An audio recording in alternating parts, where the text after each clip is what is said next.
오늘 봉독해 드린 말씀 히브리서 11장 4절 말씀을 가지고 우리가 하나님 앞에서 함께 은혜 받을 말씀의 제목은 우리가 드릴 영적 예배라는 제목으로 함께 은혜를 나누겠습니다. 오늘 성경은 믿음으로 아벨은 가인보다 더 나은 제사를 드렸다 했습니다. 제사를 요즘 말로 풀면 예배입니다. 결론부터 말하자면 믿음으로 사는 첫 번째 표지는 예배의 성공자가 되어야 된다는 겁니다. 창세기 4장 말씀을 보면요, 인류 역사의 최초로 하나님께 예배드린 광경이 나옵니다.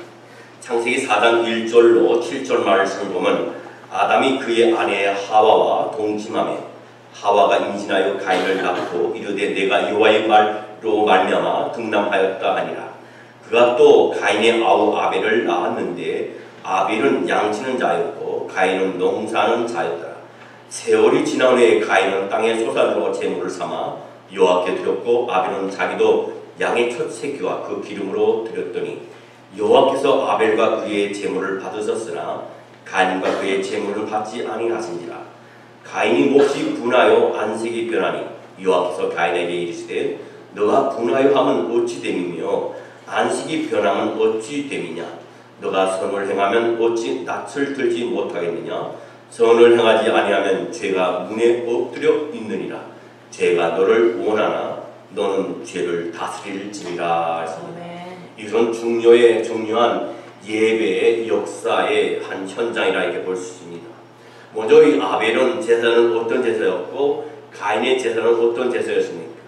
왜 하나님께서는 아벨의 제사는 받으셨고 가인의 제사는 받지 않으셨느냐? 성경이 어떻게 증언하는지 오늘 말씀을 통해서 함께 은혜를 나누기를 원합니다. 우리가 잘 알다시피 가인은 농사를 지었고 아벨은 양을 치는 자였습니다.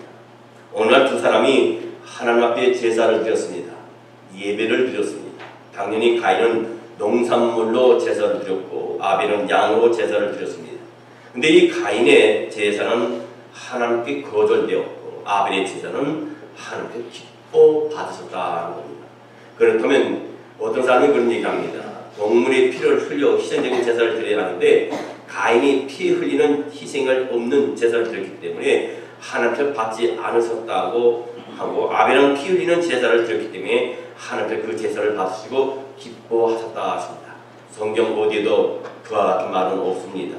여러분, 하나님은 직업을 차별하시는 하나님이 아니십니다. 피가 있고 없고 차이에 따라서 하나님이 제사를 받아주고 받지 않는 하나님은 아닙니다. 만약 그것이 기준이 된다면요, 하나님은 직업을 차별하는 분이라고 우리가 취급할 수밖에 없어요. 제사를 드리기 위해서, 예배를 드리기 위해서 피를 이용해야 한다면 모든 사람이 양치는 사람이 되든지 아니면 혹은 사냥꾼이 되어야 될 줄 압니다. 성경 창세기 4장 3절 말씀에 보게 되면요, 세월이 지난 후에 가인은 땅의 소산으로 제물을 삼아 여호와께 드렸고 라고 했습니다.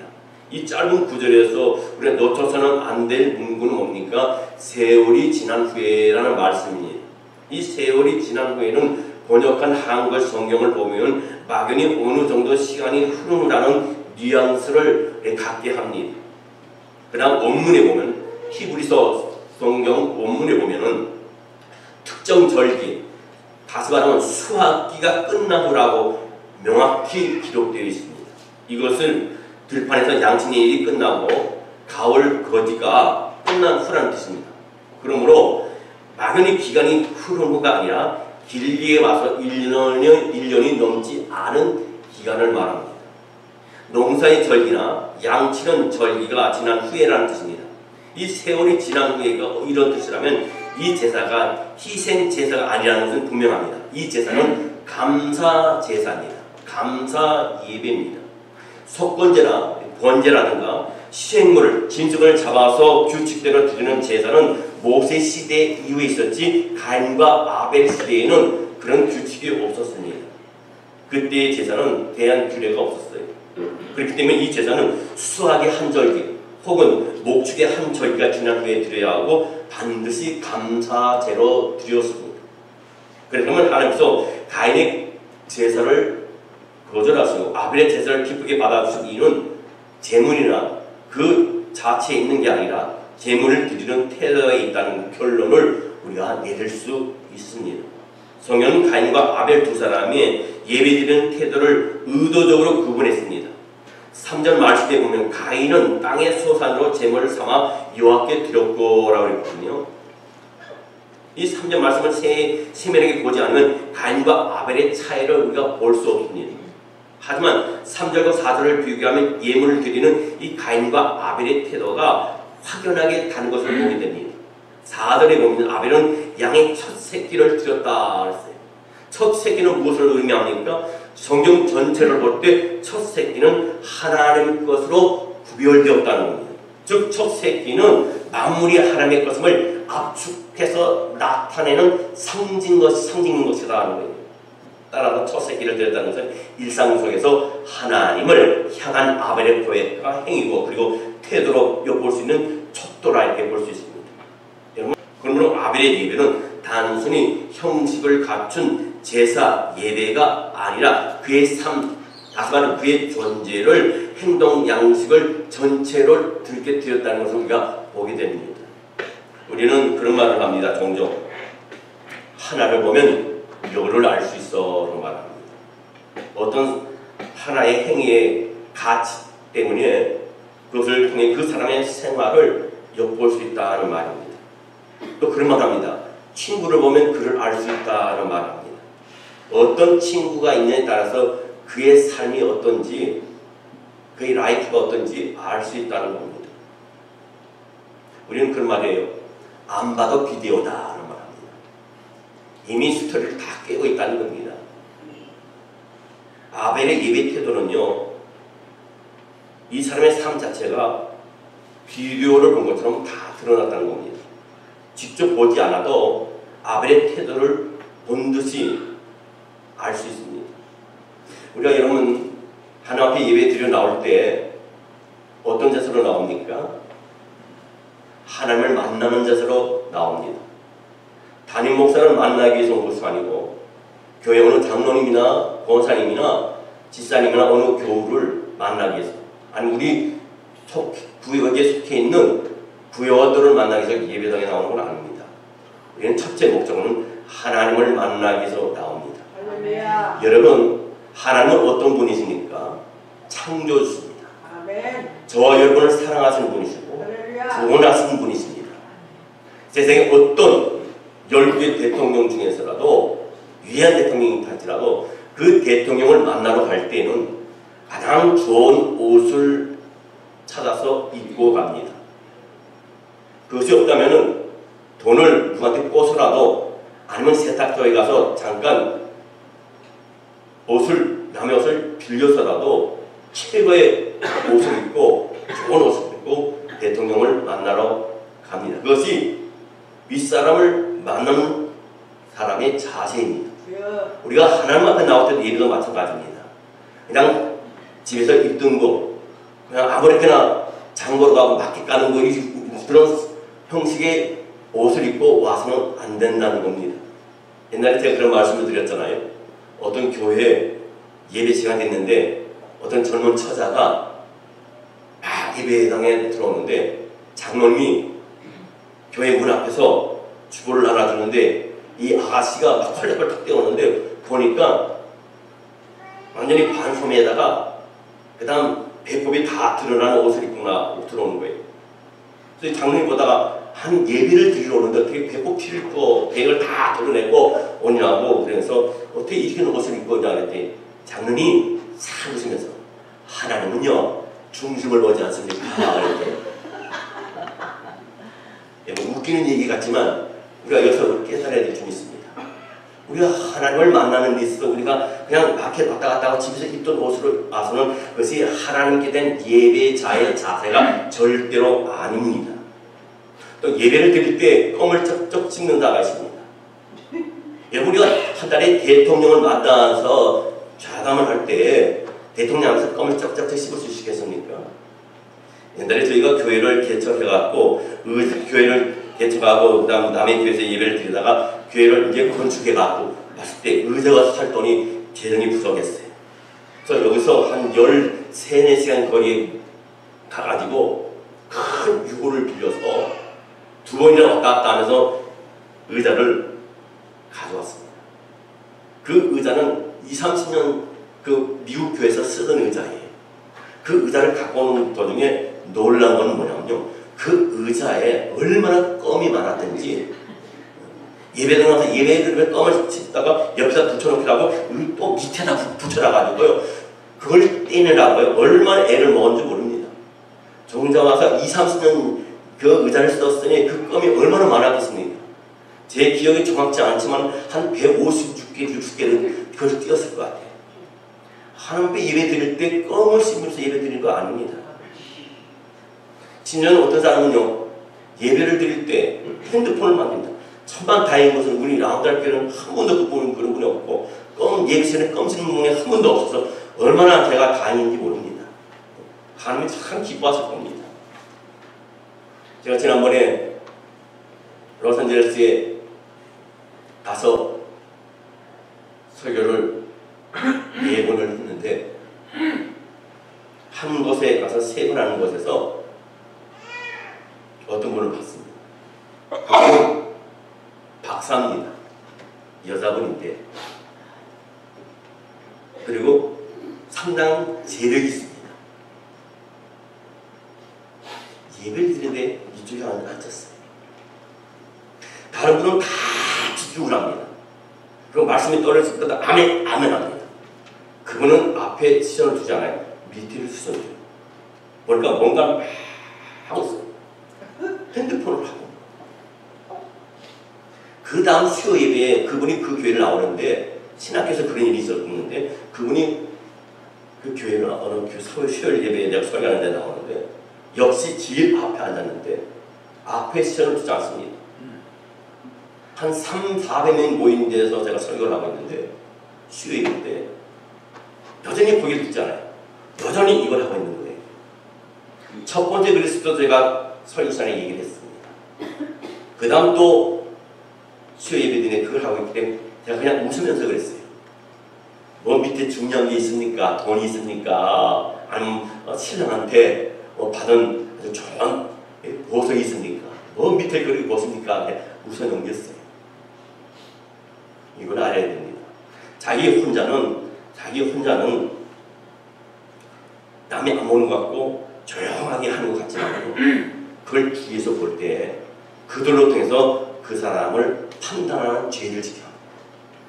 자기는 자기 혼자인데 누가 뭐든 말든 자기 혼자지만, 그걸 보면서 예배의 방해를, 옆에 있는 사람에 뒤에 있는 사람이 예배를 방해를 받기 때문에 그들로 통해서 그가 판단을 받을 뿐만 아니라 남에게 판단하게 하는 죄를 스스로 지는 겁니다.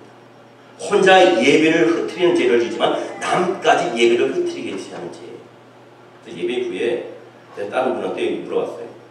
저분은 습관이 저렇습니까? 그게 말이에요.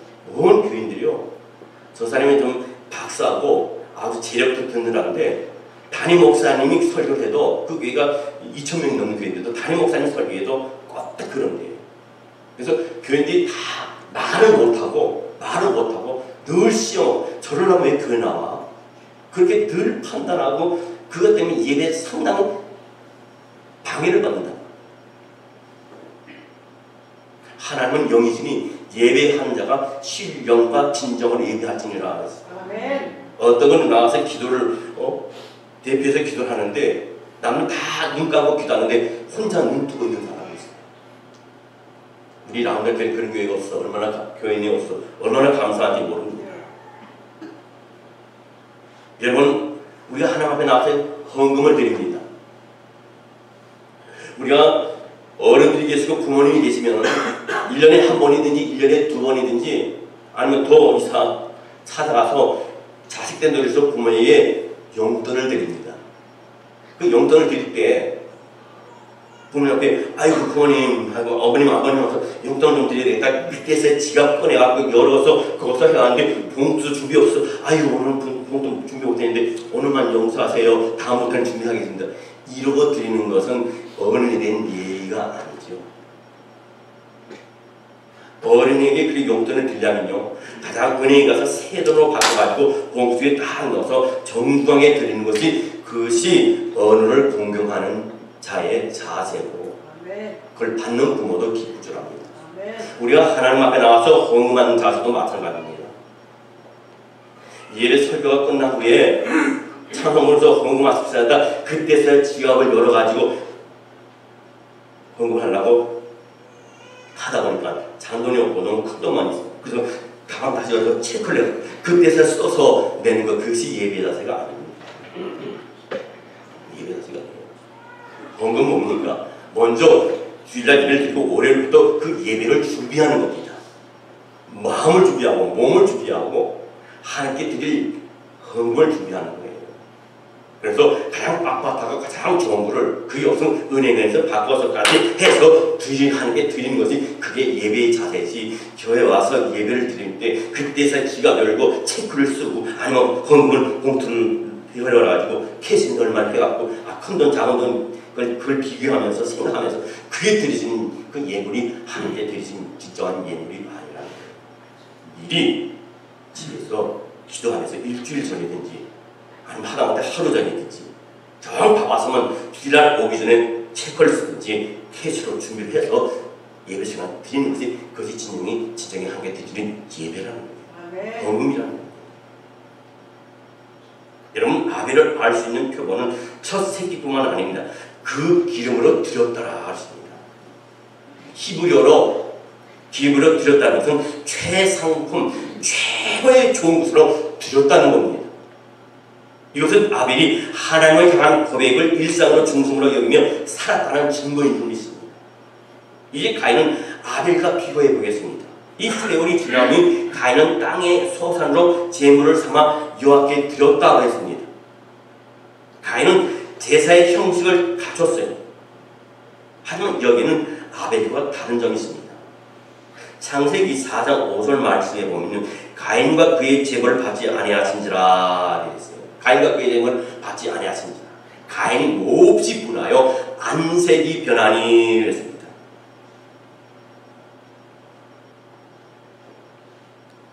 가인의 존재 자체가요, 제물과 함께 하나님께로부터 거절을 당했습니다. 아벨은 자기 양의 첫 새끼와 그 기름으로 드렸더니 하나님께서 아벨과 그의 제물을 받으셨으니 그랬습니다.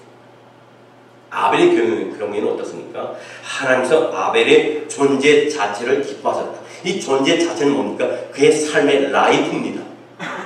그의 생활입니다. 이게 무슨 뜻입니까? 하나님은 제물을 많이 바치건 적게 바친 건 상관없습니다. 제물을 드리는 그 사람의 인격, 그 사람의 삶의, 그 사람의 라이프 스토리를 보고 그 제사를, 그 예배를 받으신다는 것. 이것이 믿음으로 드리는 예배 정의입니다. 성경 유다서 1장 11절 말씀을 보게 되면 화 있을진저 이 사람들이여 가인의 길에 행하였으며 싹스를 위하여 발람의 어그러진 길로 물러갔으며 고라의 폐역을 쫓아 멸망을 받았도다. 여기서 화 있을진저 그랬거든요. 누구의 화를 선언합니까? 가인의 길로 행한 사람들에게 하나님께서 말씀하신 겁니다. 가인에게 행하는 것은 가인의 삶의 방식을 따랐다는 겁니다. 성경 요한 1서 3장 12절 말씀에 보면 가인같이 하지 말라. 그는 악한 자에게 속하여 그 아우를 죽였으니 어떤 이유로 죽였느냐. 자기의 행위는 악하고 그의 아우의 행위는 의로움이니라 하십니다. 믿음으로 예배드린다는 것은 일상 속에서 하나님께 합당한 행위를 하기 위한 매일 나의 싸움이라는 겁니다. 주일 예배에 드리는 예배는 예배의 선언과 또는 결론에 불과합니다. 그러나 주일날 예배 드리러 교회에 나와서 예배 드리고 밖에 나가는 것이 예배 드리는 것은 선언과 결론이지만 밖에 나가서의 삶이 뭡니까? 예배의 본론이라는 겁니다. 본론 없이 선언과 결론을 낼 수 없습니다. 예배는 두 가지입니다. 눈에 보이는 예배의 삶이라는 더 큰 형식을 드리는 예배가 있다는 겁니다. 그래서 우리가 예배를 드릴 때는 하나님은 영이시니 예배하는 자가 신령과 진정으로 예배할지니라. 자, 성경 디모데 후서 4장 6절 말씀에 보면요, 전제와 같이 내가 벌써 부어지고 나의 떠날 시각이 가까워왔도다. 이 전제라는 말은 옛날 성경은 관제라고 되어 있습니다. 이 관제와 전제는 제사, 예배를 말합니다. 바울이요 다메섹 언덕에서 하나님을 만나 그의 종이 된 후부터 감옥에 갇혀 죽기 전까지 바울의 자신의 일생을 딱 한마디로 뭡니까? 제사로 표현합니다. 예배로 표현합니다. 이것은 자신의 삶 전체가 예배라고 정의할 수 있는 거예요. 바울이 이런 고백은 우리가 뿌리 뽑아야 할 오류가 무엇인지를 우리에게 보여줍니다. 그것은 세상으로 나가면 세상 일이고 교회 안으로 들어오면 하나님의 일하는 식의 사고방식, 이분법적 사고방식이 있기 때문에 그런 자들 갖다 우리는 위선자라고 합니다. 교회 와서는 예배일 때는 예배자예요. 그보다 신실할 수 없습니다. 그보다 정교해 보일 수가 없습니다. 그보다 더 경건해 보일 수가 없어요. 중요한 것은 예배당에 나와서 예배 드릴 때 그 자세와 그 마음이 중요한 것이 아니라 예배당 밖에 나가서의 삶이 예배자로서의 삶을 사냐가 더 중요한 것이에요. 여러분 참된 예배는 어디서 드려줍니까? 예배일까요? 형식을 갖춘 공적인 예배가 교회당 안에서의 예배라면 예배당 문 밖은 나서면서 드리는 것은 생활 예배라는 겁니다.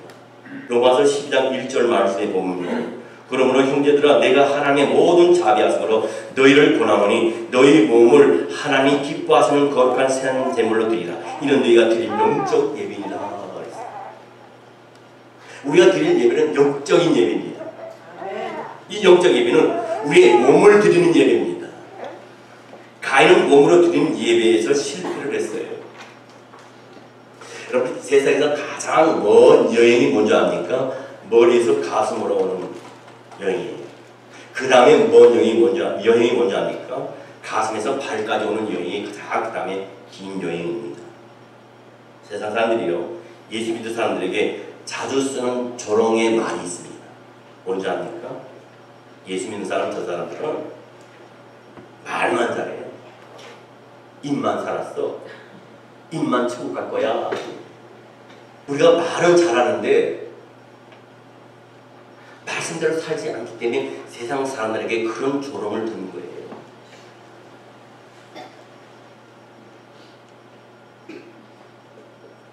가슴에서 발까지의 여정은 생각하고 말한 것을 행동으로 옮기는 겁니다. 오늘날 우리가 가장 실천하기 어려운 것이 가슴에서 발로 가는 여정은 제대로 실천하는 일이 곧 몸으로 드리는 예배라는 겁니다. 결론적으로요. 몸으로 드리는 영적 예배는 삶의 중심과 현장이 전체적으로 드려지는 예배입니다. 이것이 믿음으로 드리는 예배입니다. 우리가 주일에 모여 예배드리는 공적인 예배는 이 영적 예배를 주목하게 하는 서론입니다. 우리가 달력을 보면요. 월, 화, 수, 목, 금, 토, 일 이렇게 되지 않습니다. 주일, 월, 화, 수, 목, 금, 토, 일 됐습니다. 왜 주일부터 월, 화, 수, 목, 금, 토, 주일하고 월, 화, 수, 목, 금, 토 되니까? 먼저 우리가 한 주간에 원익스, 한 주간에 첫 번째를 하나님께 드린다는 의미가 있습니다. 그래서 우리는 주일이라고 해요. 주의 날이기 때문에 일요일이라고 그러지 않습니다. 그날을 예배를 드리는 것은 예배가 일주일 삶의 소원이기 때문이에요. 여러분 예배 시간에 감격을 맛보는 성도가 있고 매주 와도 별다른 은혜를 느끼지 못한 사람이 있습니다. 무엇이 이런 차이를 만든 줄 압니까? 전쟁이 벌어진 상황을 예로 드려보도록 하겠습니다. 적군과 희귀한 격전이 벌어졌습니다. 많은 동료들이 죽고 부상을 당했습니다. 그리고 그렇게 싸우다가 본대, 자기 부대로 돌아왔어요. 그리고 살아남은 전우들과 만났습니다. 그때 뭐랍니까? 너 살았구나. 너 어떻게 살았니? 하면서 감격의 눈물을 흘리면서 서로 부둥켜 안습니다. 이것이 바로 우리의 공적인 예배라는 겁니다. 주일마다 우리는 이것을 확인해야 됩니다. 세상은 격전이에요. 세상은 영적인 싸움입니다. 하나님 알지 못하는 세상과의 싸움입니다. 하나님 알지 못한 인생들과의 싸움입니다. 고해이며 여기에 사람 돌아온 전우를 보면 감격이 특별할 수밖에 없죠. 우리는 만날 때마다 서로 인사하지 않습니까? 왜? 당신은 시험 들지 않고 살아 돌아왔구나. 그 시험을 이겨 들어왔구나. 세상 어떤 여파와 어떤 시험거리와 어떤 어려움 속에서 당당히 이기고 모든 걸 물리치고 하나님의 날, 하나님께 예배드린 복 주시고자 약속하신 귀한 성일에 살아 돌아왔구나. 이겨 돌아왔구나. 그런 의미에서 우리가 서로 격려하고 인사를 나눈 줄 압니다. 그래서 우리는 서로 미워하거나 험담해서는 안 돼요. 진짜 생사를 보고 싸우고 온 병사들끼리는 주일에 다른 이야기를 할 수 없습니다. 그저 서로 격려하고 위로하는 겁니다. 그래서 나이 드신 분은 젊은 사람들 자꾸 위로하고 힘 걷어주고 잘한다 잘한다고 더 힘내세요 그래야 돼요. 열심히 나가는 사람은 자꾸 끌어서는 안 됩니다. 교회라는 것은 당회가 있습니다. 당회장과 장로님이 있습니다. 그 밑에는 재직들이 있습니다. 당회와 재직들이 힘을 모아서 할 때 같이 협력해줘야 그 교회가 부흥하고, 우리는 서로 격려하고 서로 위해주고 힘줘주고, 또 젊은 사람들은 어르신들을 잘 받들고 인사도 잘하고 먼저 인사를 먼저 드리고. 여러분, 우리가 살다 보면 내 눈에 안 맞는 사람도 있죠. 부족한 부분도 있죠. 우리도 하나님과 완전하지 못해. 남이 볼 때 우리도 부족한 부분이 있고 남에게 비판받을 만한 게 있고요. 손가락 받을 만한 게 있습니다. 자기는 자기가 완벽하다고 생각할지 모르지만 남이 보는 것과 하나님 보는 건 틀려요. 그래서 우리는 교회 안에 서로 격려하고 힘 붙여주고 위에서 기도해줘야 됩니다. 그런 것이 바로 뭡니까? 삶의 예배, 라이프의 예배라는 말씀을 마치겠습니다. 우리는 예배와 말씀을 힘으로 치료받아야 될 줄 믿습니다. 그러고 나서야 다시 예배의 골로 세상 속으로 나갈 수 있습니다. 아벨의 제사는 바로 이런 특성을 보여주는 것입니다. 우리는 아벨과 동일한 믿음으로 바른 예배를 드려서 예배와 함께 모든 인격과 활동, 우리의 삶이, 우리의 라이프 스토리가 하나님께 기쁘게 받아들여지는 값진 일상의 예배가 되시기를 주의 이름으로 축원합니다. 기도하겠습니다. 사랑과